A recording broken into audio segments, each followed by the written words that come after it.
Somos el equipo 5 y vamos a presentar el tema de deficiencia del complemento.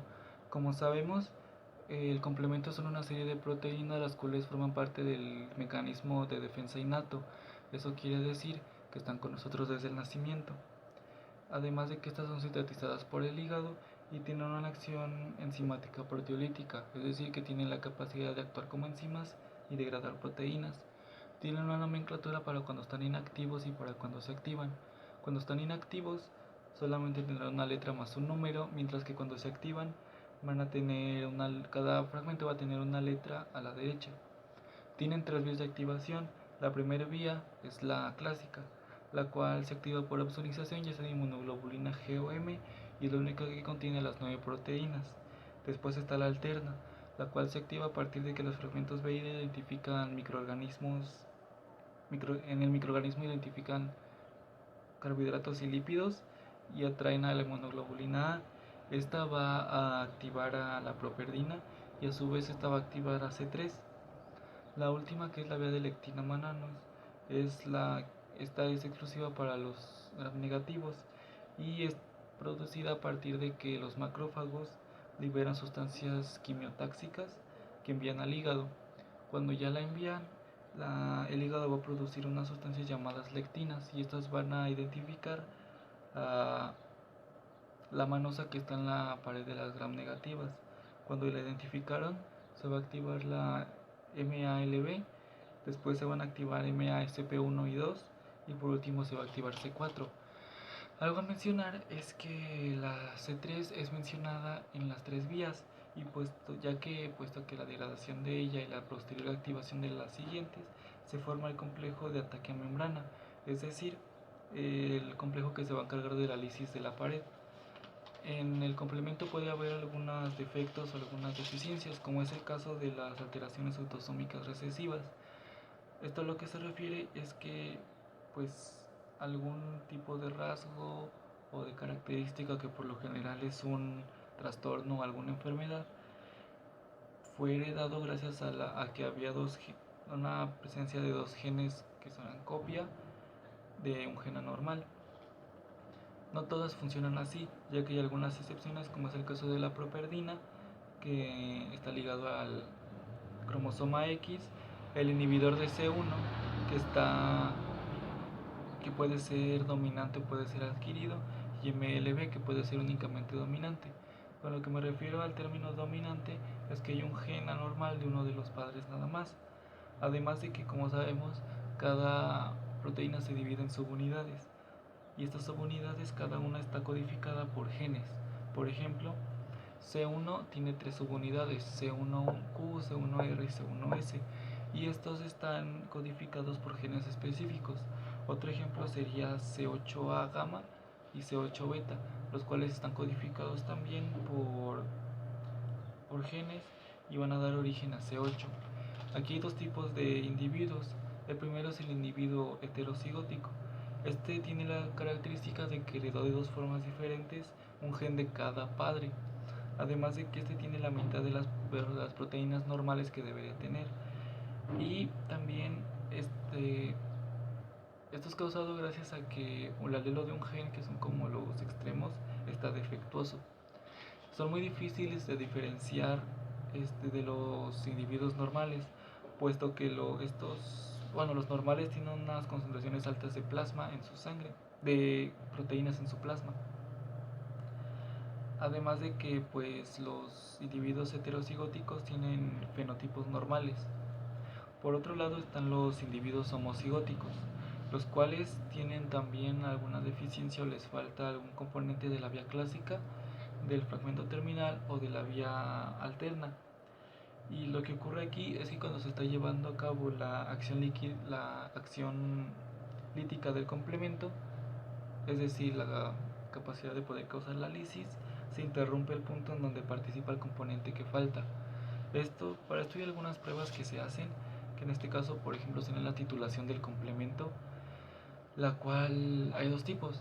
La primera es la CH50, que evalúa la capacidad del suero para destruir eritrocitos sensibilizados de oveja. Y está la AH50, la cual es algo parecido, a excepción de que los eritrocitos no son sensibilizados y son de conejo. En ambos casos tiene que ser el resultado igual a 0. La primera deficiencia específica de la que vamos a hablar es la deficiencia de C3. Esta, como ya sabemos, tiene una función central en la activación del complemento, además de que está presente en las 3 vías. Estas tienen algunas acciones importantes, como por ejemplo la opsonización, la fagocitosis, hasta la activación de células, como es el caso del linfocito B. Cuando este está en deficiencia puede generar algunas enfermedades o infecciones. Infecciones pueden ser causadas ya sea por bacterias o por virus.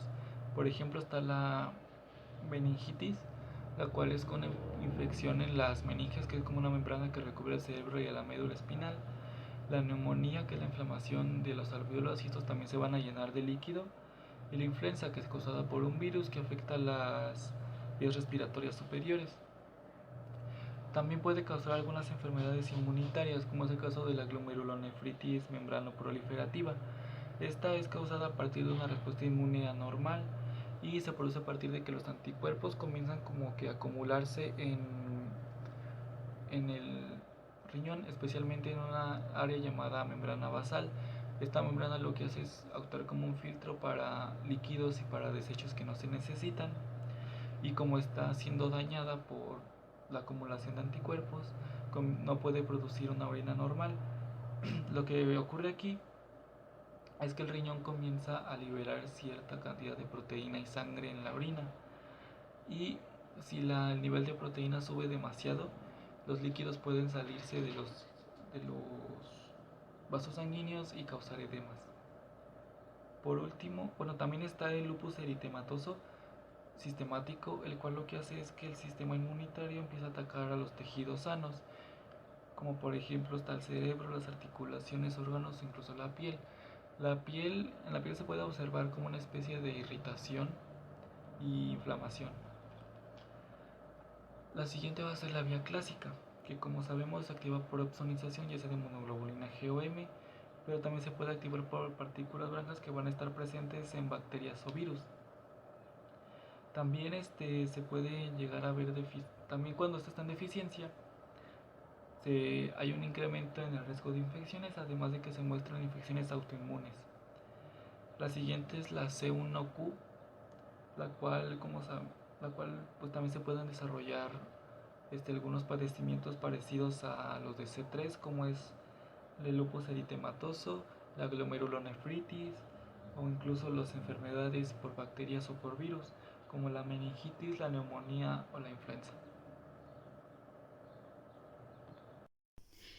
La deficiencia de C1R y C1S va a ser generalmente llamada deficiencia mixta por la relación que tienen entre ambas. Esta deficiencia va a generar lupus eritematoso y glomerulonefritis. El lupus eritematoso es una infección inflamatoria que se provoca cuando el sistema inmune comienza a atacar los propios tejidos, y esto va a afectar al cerebro, al corazón, los pulmones, los riñones, las articulaciones, entre otros. La glomerulonefritis es la inflamación de los glomérulos. Estos se encuentran en los riñones. La deficiencia de C4 se va a codificar en dos genes, C4A y C4B. El grupo tioéster de C4A se va a relacionar mejor con los grupos aminos, y el grupo tioéster de C4B se va a relacionar mejor con los grupos hidroxilo. La deficiencia de C4 es un evento bastante raro, no suele encontrarse mucho, a diferencia de la deficiencia de C4A y C4B. Esto es un evento bastante común. Los pacientes con esta deficiencia van a padecer infecciones respiratorias altas, así como lupus eritematoso sistemático e insuficiencia renal. El nombre que se le va a dar a esta deficiencia va a ser C4AQ0 y C4BQ0. La deficiencia de C1R, C1S y C4 se debe parcialmente a la inhabilidad que tiene el complemento de depurar complejos inmunes y células moribundas. Los complejos pequeños son depurados en la circulación cuando se unen a los receptores del complemento y los macrófagos en el vaso y en el hígado. por lo que si no tenemos estos complementos no se depuran los complejos. Esto provoca que crezcan bastante y hace más difícil su eliminación. Gracias a los agregados resultantes se puede activar la vía alterna. Esto le va a permitir a C3 hacer el proceso de depuración. Pero si C3 falla en el proceso, los complejos grandes van a formar depósitos en los tejidos y esto los va a convertir en un sitio de inflamación. La deficiencia de C2 es normalmente encontrada en niños pequeños afectados por Streptococcus pneumoniae. Se encuentra frecuentemente en raza blanca y va a afectar las vías respiratorias superiores. El 50% de los pacientes que padecen esta deficiencia van a presentar lupus eritematoso sistemático y el 25% de los afectados pueden mostrarse como si no tuvieran ninguna afectación y esto se va a deber a la vía del salto de C2. Una nota importante es que los pacientes con deficiencia de alguno de los complementos de la vía clásica van a mostrar menor capacidad para montar una respuesta adecuada de anticuerpos contra un estímulo antigénico, así como bajas concentraciones en la inmunoglobulina G2 y en la inmunoglobulina G4.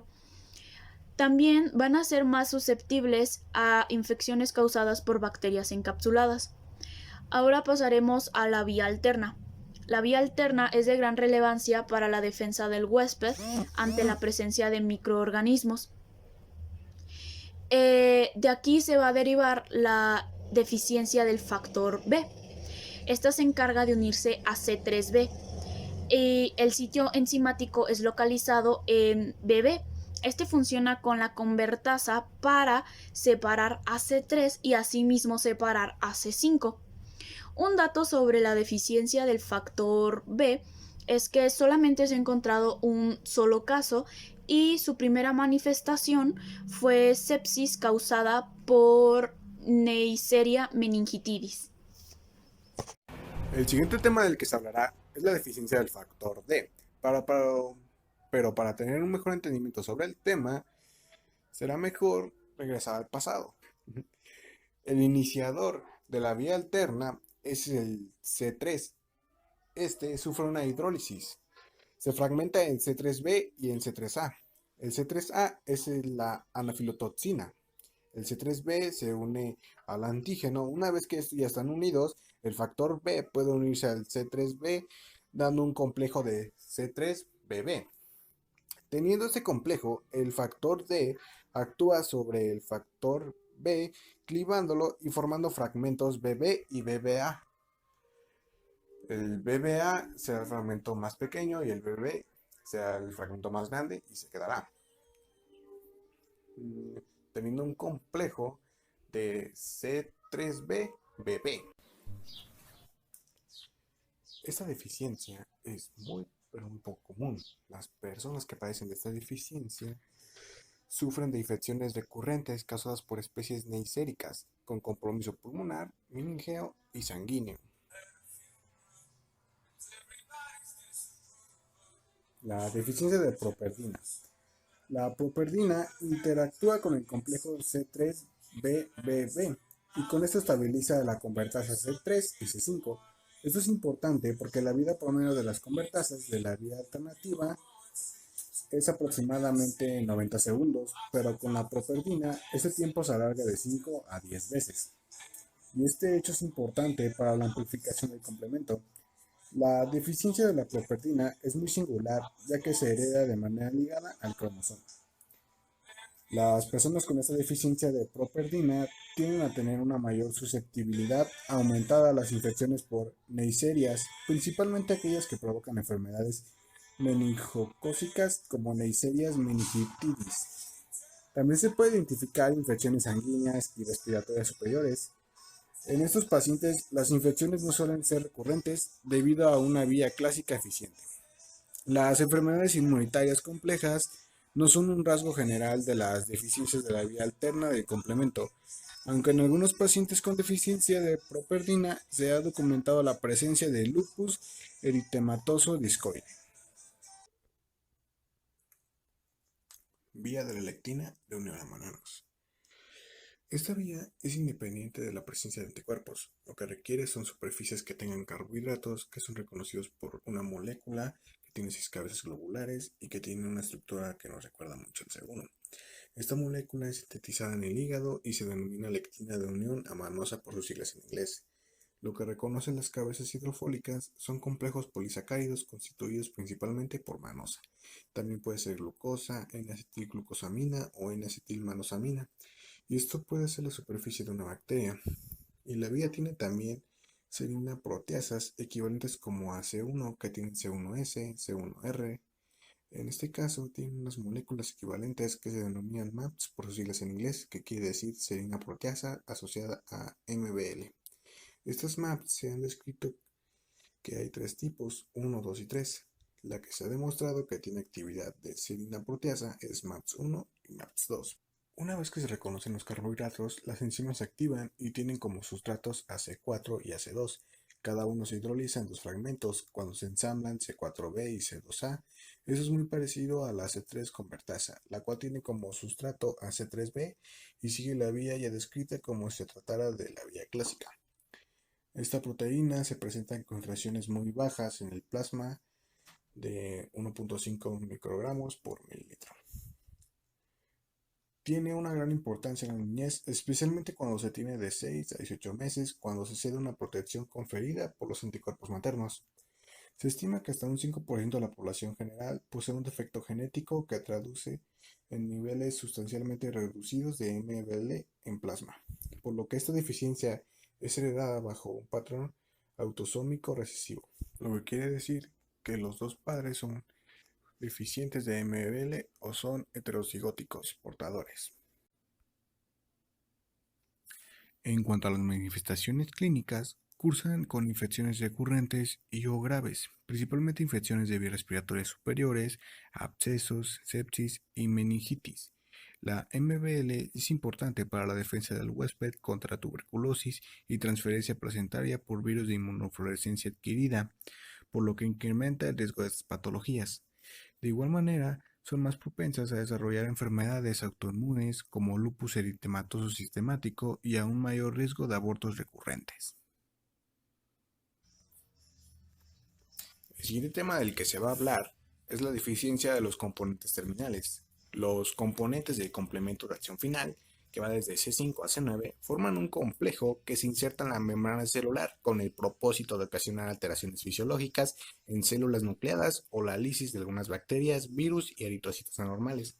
Los pacientes con deficiencia de los componentes terminales del complemento conservan intacta la función de opsonización.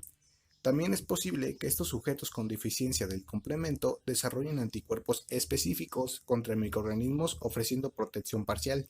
Por eso es más posible que los individuos sin protección de anticuerpos contra los microorganismos ofensores mueran por sepsis fulminante que los sujetos con anticuerpos circulantes. La deficiencia de C8 ocurre cuando hace falta alguna de las 3 cadenas que componen a la molécula de C8, que es alfa, beta y gamma. En el caso de beta solo se han encontrado casos en individuos europeos y judíos, pero en alfa y gamma se han encontrado solamente en individuos africanos, hispánicos y japoneses, y han presentado complicaciones de lupus eritematoso sistemático, que es una enfermedad autoinmune que el cuerpo por error daña al tejido vivo, como puede ser la piel, varios tipos de órganos como el cerebro y los riñones. La función del C9 es extender la lesión de la membrana ocasionando una lisis de bacterias, virus o eritrocitos heterólogos, y cuando existe un déficit de estos tienden a un riesgo mayor de meningitis. ¿Qué es la meningitis? La meningitis es la inflamación de las membranas que rodean al cerebro y a la médula espinal. Cabe recalcar que muchos de estos pacientes son asintomáticos, o sea que no tienen ningún tipo de síntomas. Cuando existe una deficiencia de C5, C6, C7 o C8, pueden sufrir meningitis o también una infección en el torrente sanguíneo, así como enfermedades gonocócicas diseminadas que se producen por la diseminación de la bacteria al torrente sanguíneo. Cabe recalcar que se presenta más en edades avanzadas. Proteínas controladoras. Bueno, las proteínas controladoras son aquellas encargadas en la activación del complemento, y a esa ausencia se acompaña una gran variedad de manifestaciones clínicas que a continuación vamos a explicar. Deficiencia de inhibidor de esterasa de C1. Bueno, esta déficit inactiva al complejo del C1. También inhibe la autoactivación del C1 en la fase líquida.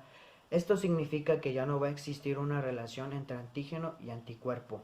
También la esterasa es la principal proteína que es encargada de la cascada de coagulación, la cual se verá muy afectada, al igual que el sistema generador de cininas y plasminas, que estos son factores muy importantes de la coagulación. Edema hereditario. La deficiencia del inhibidor de C1 ocasiona angioedema hereditario. Esta enfermedad se caracteriza por episodios recurrentes de edemas. Un edema es un exceso de líquido que en ocasiones puede ofrecer un aspecto de hinchazón en zonas blandas. Estos edemas se presentan por lo regular en los tejidos submucosos, que es la parte de abajo de las mucosas, y en el tejido subcutáneo, que es la epidermis. El angioedema afecta en particular las extremidades y al tubo digestivo. Por lo general, dura de 1 a 4 días y es inofensivo, aunque en algunas ocasiones puede ocasionar dolores abdominales bastante fuertes, solamente cuando existe compromiso intestinal. Algunas veces puede atacar a los tejidos submucosos y subcutáneos de las vías aéreas superiores, provocando una obstrucción respiratoria. Este es el estrechamiento o bloqueo de las vías respiratorias y así provocando una asfixia, que esta es la falta de oxígeno o la imposibilidad de que éste llegue a los pulmones. Si este fuera el caso, esto podría llegar a ser letal.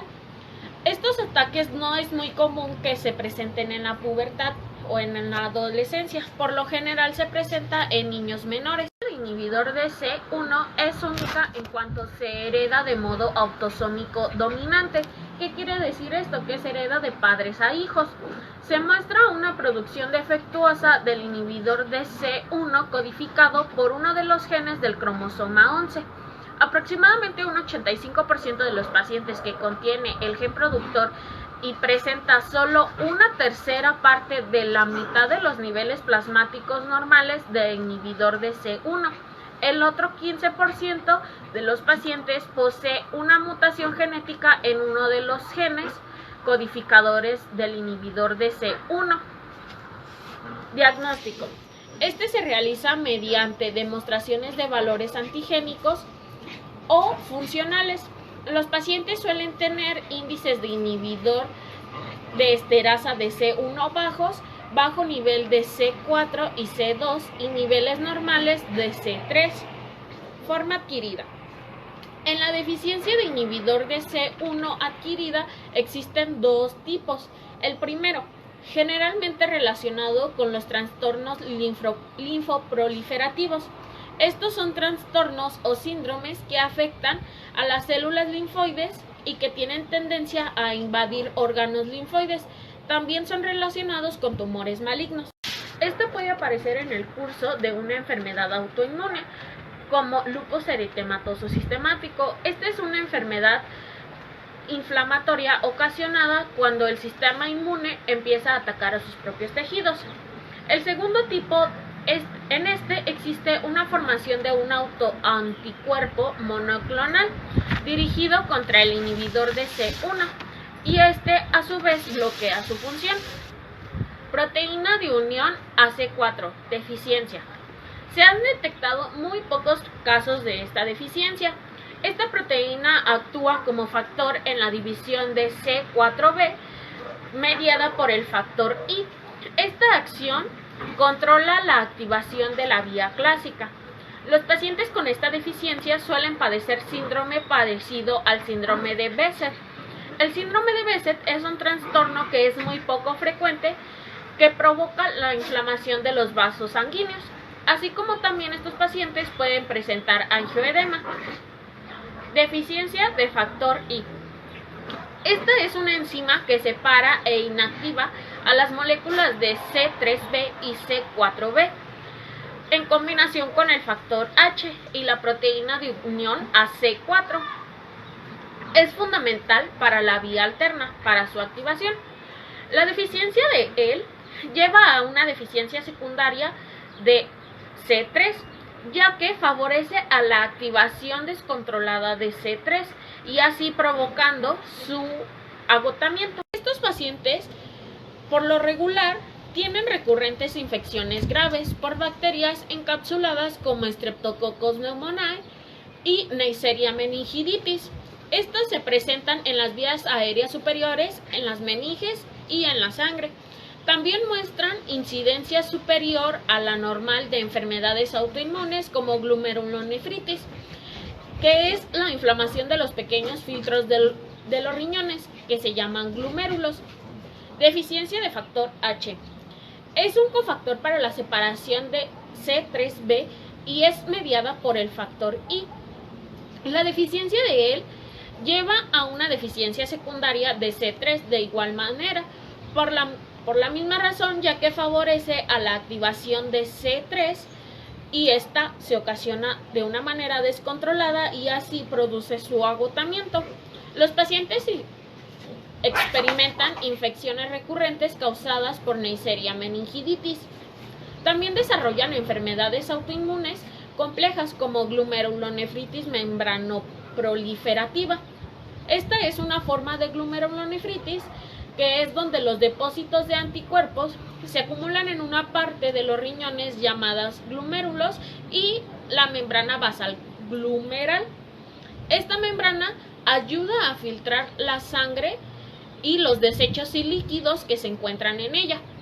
Se cree que estos pacientes con esta deficiencia carecen de una degradación eficaz de C3b. Proteínas adheridas. Las proteínas adheridas a la membrana celular, estas mismas ayudan a regular la activación del complemento, así evitando un daño al huésped. Son tres diferentes de estas moléculas que se les denomina así, como factor de aceleración de decaimiento, una DAF, una de protectina, una CD59 y un factor de restricción homólogo, HRF. Estas mismas se adhieren gracias a un ancla denominada glucólisis fosfatinoinositol. Mutación del gen A. La mutación del gen A, este mismo codificador fosfatinoinositol-glucano, lleva a una deficiencia de las proteínas DAF, CD59, una HRF, entre otras. Asimismo, este se suscita como un defecto, es una hemoglobinuria paraxótica nocturna, así un rasgo, una hemólisis intravascular episódica intensa. Como consecuencia, una lisis eritrocitaria. Deficiencias de receptores del complemento. CR1. Esta misma se une con una C3b y una C3d, así como factor de separación de C4b y C3b. Inactiva la convertasa de C5 y C3. Este mismo captura los complejos inmunitarios, así llevándolos a un lugar de degradación como el vaso del hígado. Con un bajo índice, esta es una lupus eritromatosa sistemática. Esta se genera en la parte de la cara como forma de mariposa en salpullido. CR3. Es una deficiencia de adhesión leucocitaria y forma parte de la familia beta 2. Es un receptor de IC3B, C3D y C3B. Así la misma adhesión de neutrófilos a células endoteliales. Las células endoteliales son los vasos sanguíneos y los vasos capilares es lo que los recubre. Actúa junto a una hemoglobina Fe, así localizando los fagocitocitos y llevándolos a eliminar un fagocito eficiente. También es una mutación de una cadena alfa.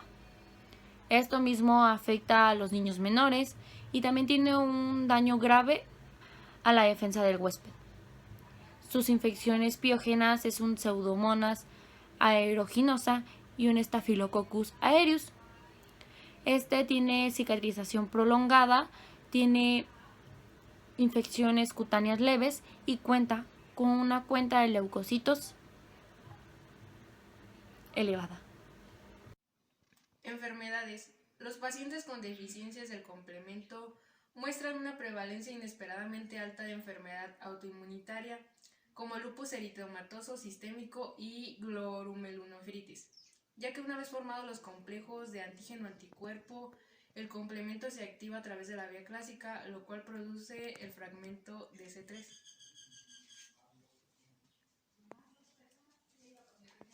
Otra explicación de la prevalencia alta de enfermedad autoinmunitaria en animales con deficiencia del complemento deriva de experimentos realizados con ratones.